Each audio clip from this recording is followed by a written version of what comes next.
97. Do you have the Panasonic remote? No, I'm hanging on to the elbow, actually. You putting it on 96? Yeah, someone in the audience wanted to see it with 96 on. Okay. Yeah, flicker. And this isn't a calibration setting, just to be clear. Right, this is not a calibration setting. I'm not trying to cheat for the fudging the people numbers. online. Someone here wanted to see it at 96 hertz. Apparently you can do that on the Samsung, Mike tells me, too, and I didn't know that. Yes, it's called Cinema Smooth. Yeah. Just a note for anyone in Europe watching, the Panasonic PDPs are some of the few that actually not very much slightly differ in the European market. And when you input 24p into a European Panasonic plasma, the output is always 96 hertz. We don't get a choice. The US models have a selection of 48 hertz, which flickers like crazy.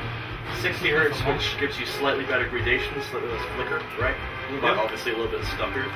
And the 96 hertz that we get. Is there still a problem with Cinema Smooth this year where it's Mike, yeah, right? It looks very close to the eye. 96, Very close. Okay. Where is it? It's better though, right? Oh, even the black level versus 60 hertz. Yeah. We're not sure. We calibrated for movies right now, Oh, okay. so we can I didn't get know. data later. I know they had that bubble. And this year it doesn't It's change European the black level like it did last year. That gives you a question. Did that raise it last year? When you went into the 24p or the 96 hertz mode, it did raise the black level did. a little bit last year. Yeah. It doesn't anymore. It doesn't.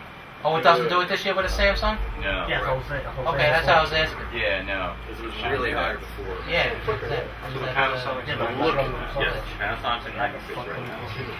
Both. Seems like Now, this is the look that Hollywood is so in love with. This is the orange teal look, which the complementary colors, so Exactly. it's naturally appealing to the eye. But it's yeah. some people think it's gone overboard, but we will leave that to the colors for a second. If you guys look at the LG, you'll see undefeatable motion interpolation. I'm going to come to this as well. This is something on the LG that you can't turn off, and I'm going to show the patterns, and we will come to this. You can go to the game mode, which kills a lot of processing, but then you don't get the full CMS or the full 20-point grayscale before it. It's the less of the two evils, and there's no need for it to be like that. It's more limitations than anything. Did Panasonic put motion interpolation on the BT50? It's optional. Okay, so it's on by default? Because No, it's it's off. off by default. No, it's on by default. You have to go in and turn it off. Right. This is something that we were just talking about during when we were sitting back and evaluating all these clips. The fact that you can actually get video of this quality in your home now thanks to Blu-ray discs.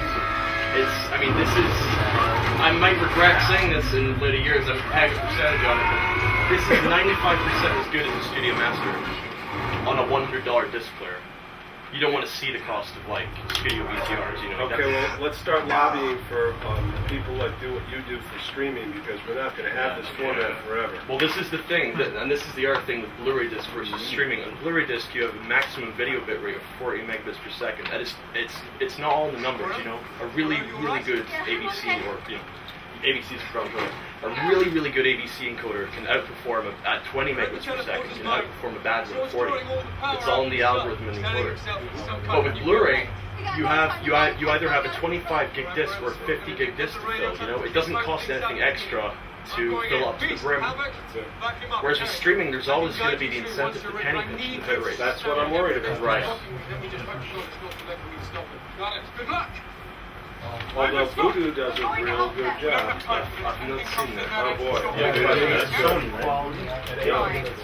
Voodoo. Who bought Voodoo?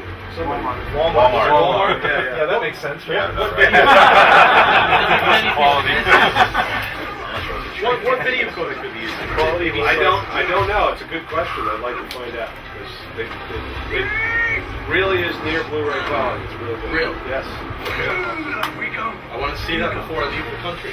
Because that's another point actually. With these streaming services, the providers can detect. I mean, it's maybe not a big deal to people in the States who like to watch Hollywood movies from their home country, but they can geo-lock the service. There's region coding in Blu-ray, but a lot of discs are region free.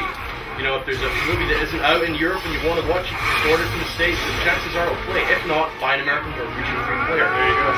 Not that I would endorse that at all.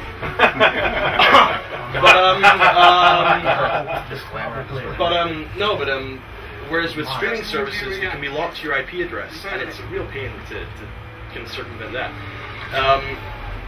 Also, like, you know, there are some people in the States who like to watch, I don't know, like European art house movies, and, you know, what are you going to do? It's going to create this artificial restriction. Another issue is like censorship, for example. What if you live in China and you want to watch politically sensitive material, and you're just told no? Oh, all right. You guys need to Right. color accuracy, and then we'll move on to resolution, motion resolution, etc.